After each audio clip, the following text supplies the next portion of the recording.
Welcome to part 5 of Curious Turtles Achieving the Film Look. In this final part, we are going to be looking at what I call grime. This includes things like a bit of film flicker. We're going to look at creating some dirty film, adding little spots of dirt and hair, and maybe some scratches and gate weave at the end as well. So this is stuff that's all a little bit more fun, a little less in sort of intrinsic to the actual film look. But if we're trying to simulate some sort of old handheld 8mm film or something like that, or trying to give a certain feeling of things being in the past, then all these little signs are worthwhile.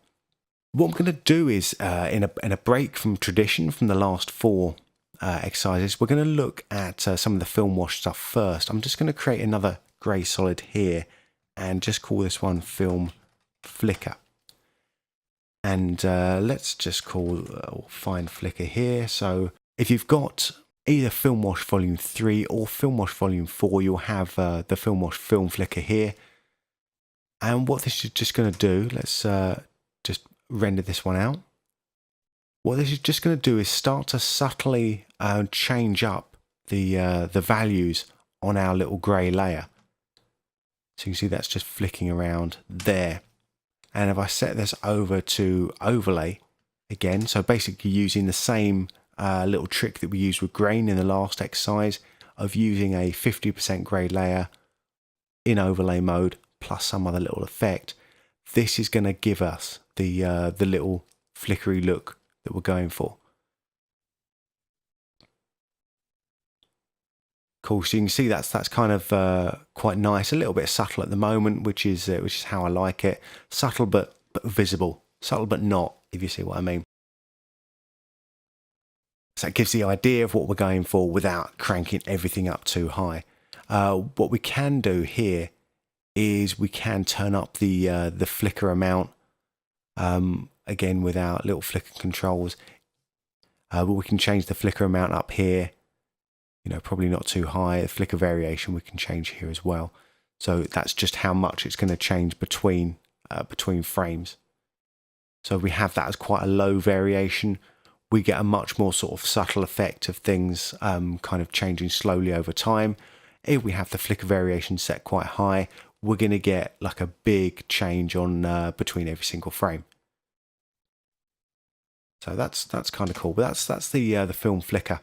But what this doesn't do is it doesn't give the feeling of dirt, and that's something you see quite a lot in old films. You know, some certain bits have started to decay at certain stages, or you know, it's had a bit of moisture in there, which has kind of gotten everything all a bit creased up and a bit horrible. So what we're going to do is let's simulate some of that. I'll show you how to do that by hand, and we're going to use again, 50% solid grey layer here, and we'll call this one dirty film.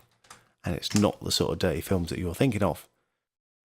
And we're going to come into our noise and grain, and we're going to use turbulent noise here. And this is the sort of cloud effect that we've got going on. What I want to do is set this up to auto animate really quickly. What I'm going to do is I'm going to add an expression to my evolution. I don't believe in adding keyframes for this sort of stuff, because if your composition changes length anytime you want a bit more of this or you want a bit less, you know, you don't want to have to go in and start changing little keyframes up. So we use expressions. So what I'm going to do is alt click on my evolution here, boom, and that adds a little expression down to the bottom. Let's just open this up or bring this up here so you can see this a bit clearer.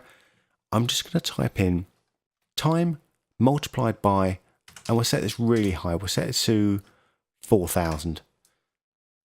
And I'll just hit enter on the number pad. And let's just take a quick RAM preview on that one. We see that's giving me a whole load of nice randomness on every single frame, which is exactly what I want. Now let's try and make this a little bit less cloudy and a little bit more dirty. So I'm going to come into my transform controls here, and we'll just scale this up quite high. I'm going to set my complexity up a bit higher as well. Set this up to maybe about 9. There we go. And let's see what happens when I add this or put this into overlay mode now. And just give this a quick RAM preview. So we've got a whole load of dirt going on there. Very dirty film. A little bit too much of an effect there. So what I'm going to do is I'm going to turn the contrast down, maybe to about 20, keep that really quite subtle. And if I RAM preview that one out now, you'll see that we still have that idea of the dirt going on and around, but it's not quite as in your face as it was before.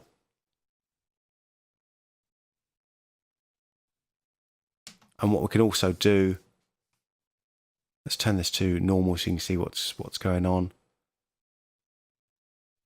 That's kind of cool. What we can also do is maybe having it moving up and down as well, or transforming a little bit more in the offset turbulence here. So if I hit Alt click on the stopwatch again to add another expression down here, let's just bring this up so you can see this a bit better.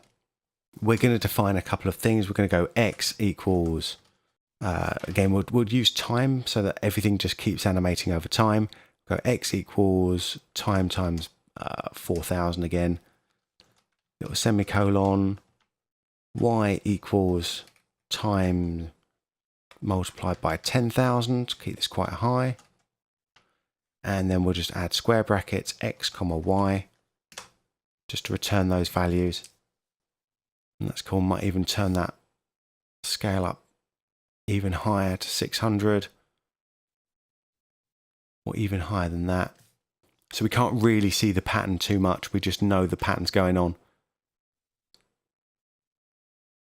And that's really fast. Maybe it's too fast.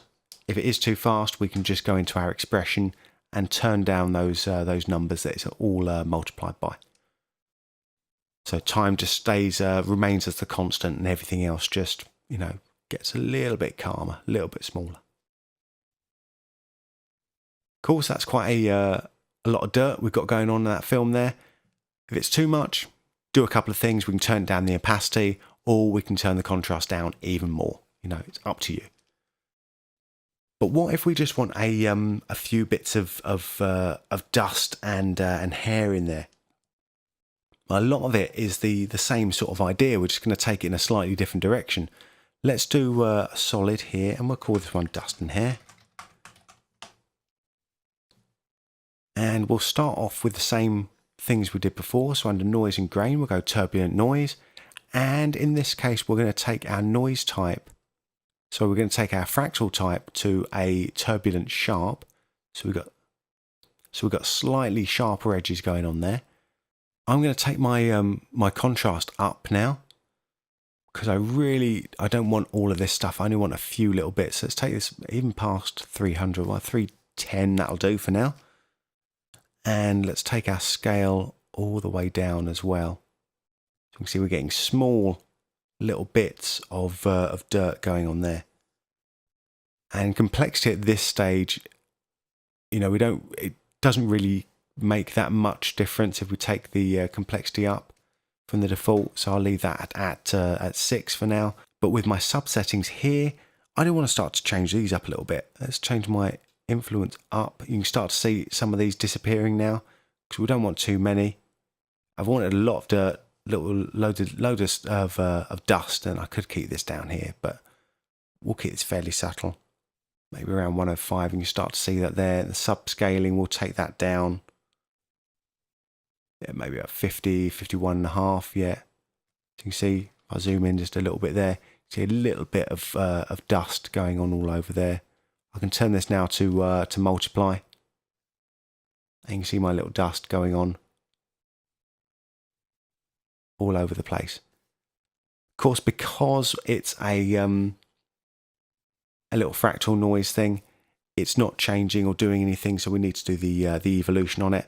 Do the same things we did before. Alt click to add a lovely little expression. We'll do time times 4000. So time multiplied by 4000. And this will give us our various little bits of dust going on over the image. We'll just render that out so you can see that properly.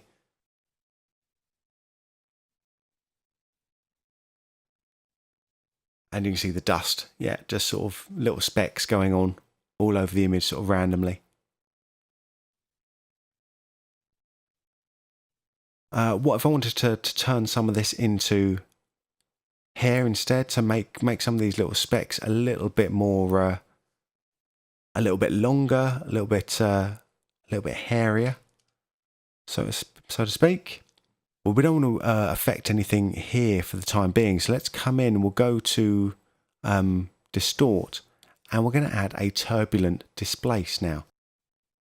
And let's bring our amount up quite high. You can see what's happening here. If I bring this up really high, not even really high, but quite high, 140, we see some of these little bits, if they hit at the right stage, they start to spin around and get really quite long and hairy. Bring my size up there as well. Just sort of play around with this until you find something you like. And here it's probably best to add a bit of complexity to it as well. I'll take that to about 1.8. I can see we've got a little bit too many things popping in here. So what I can do is in my sub-influence percentage here, I can bring this one up maybe around about 150. So that just changes those up a little bit. Let's render that out. Little round preview. And this should now give me a nice combination of dust and slightly bigger bits of dust, like the hair as well. And in the same way, if I wanted to have this a little bit more random, because at the moment, if a piece of dust hits the same place, it's going to give the same sort of hair. All I can do is just add the same times 4,000, copy that one just down there, change that, put an expression in my evolution on the turbulent displace. And that will give me that little randomness, that little extra kick of randomness that I wanted. So cool, that's a little bit of dust and a little bit of hair. Beautiful, lovely. If we want to mess this up even more, well, let's go back to our film wash well, shall we? Let's come in here and we'll take a look in volume 3 and volume 4. We've got folders with extras in, and depending on which volume you've got, if you've got volume 3, you've got quite a few little extras, including film warper, gate weave, and scratches. In volume 4, you've got the film flicker and the scratches as well. So if I come into my scratches here, let's add a new up here. Let's add a new adjustment layer.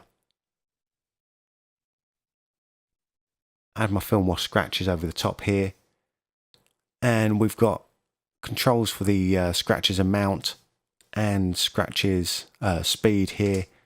Let's just turn this on so you can see what's going on. At the default settings, it's quite a lot of scratches.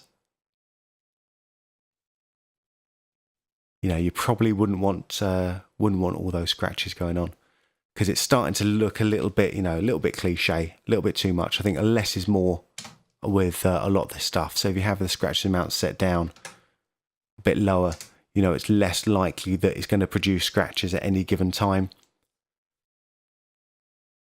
So that little random scratch is just going to sell the effect a little bit better, to my mind. We can also mess this up even further. Let's add another adjustment layer up here. We'll call this one Gate Weave. And this is available in Film Wash Volume 3. We've got 2 little gate weavers here. We'll take Gate Weave on this one. This will bring up a little box that says the effect isn't installed. Well, actually it is. So we'll just hit an OK. We'll take a look at the effect controls here. We can choose the amount of the weave. Let's just play us back in the default and see what's going on. So this just simulates a bit of movement going on within the frame. And if we wanted to just take that to the y-axis only, so it's only going up and down, we can do that.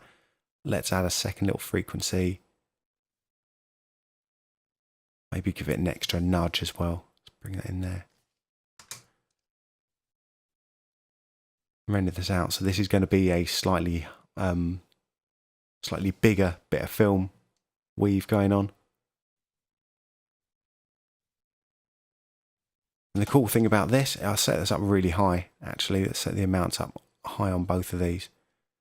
Like crazy high, so you can really see what it's doing. The cool thing about this is that if I have my motion blur turned on here, this will also respect the motion blur. So we can really mess our image up quite nicely here.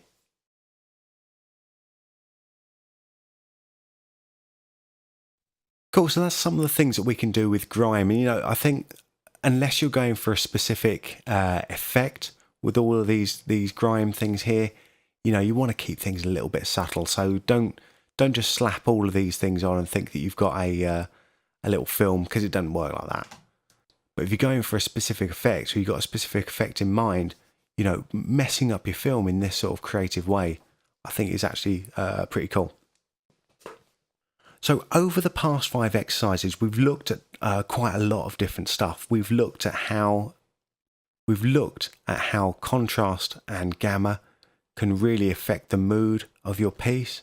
We've taken a quick look at how we can start to sell different ideas of colour and saturation and how those all play in to the bigger picture. We've looked at the lens effect, so how we can start to work with glows and vignettes to again help to tell the story that we're after telling. The real importance of film grain, the heart of the film look, the film grain here. And in this exercise, we've capped it off by just looking at Grime and how adding dirt and dust and hair and flicker and all of that fun stuff just can really help to kind of build up certain types of film look. Thank you for joining me. You can find out more information about film wash and the type of stuff that you can do with the film wash color effect at the Curious Turtle website. Film wash is available for Adobe After Effects, DaVinci Resolve and Apple Color. My name is Ben Brownlee. Thank you for joining me, and I'll talk to you again very soon. Cheers now.